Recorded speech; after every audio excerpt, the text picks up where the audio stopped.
Entertainment.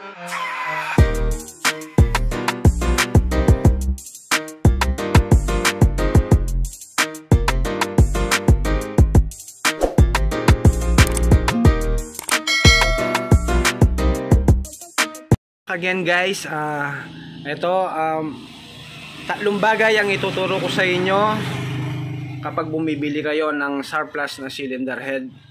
Ito tatlong bagay na pinaka-importante kapag tumitingin kayo ng surplus na cylinder head. Unang-una yung ano guys, yung paglagyan ng rocker arm. Yan yung tatlong butas. Paglagyan ng manifold, ayan yung mga groove nila.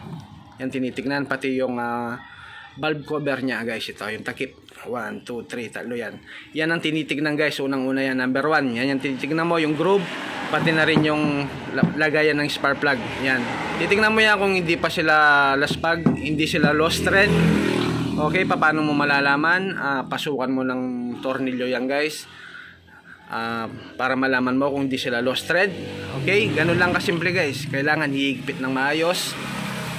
Ganun lang, ayan, i-checkupin nyo yung mga groove nila, yan. Tingnan nyo yan, ng maayos. Pati yan. Pati na rin to, yung sa takip. Pati na rin sa kanyang spark plug, guys, yan. Number 2, pangalawa, guys. Ito, pasukan mo ng gasolina to. Bukusan mo ng gasolina, yung lagayan ng rocker arm. Kasi minsan yan, guys, nababasag yan, guys. Madalas mabasag yung sa gitna. Ito, yung sa gitna ito. Yan ang laging nababasag. Dito, nalabas yung langis dyan.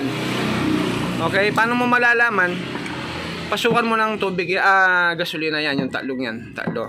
1, 2, 3, yung paglagyan ng rocker arm.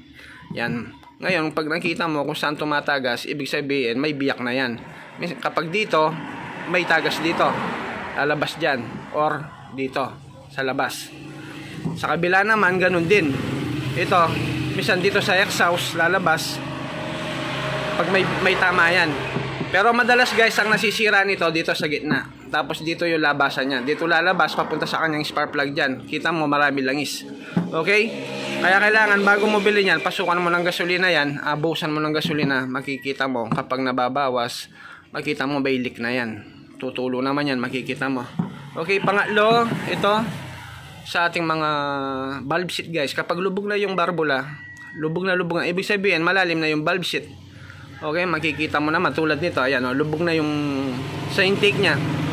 Okay, minsan kahit hindi pa pudpud yung barbula mo, yung intake mo, exhaust, pero lubog yung barbula, ibig sabihin nung guys, malalim na yung valve seat nya kung saan naglalapat yung barbula.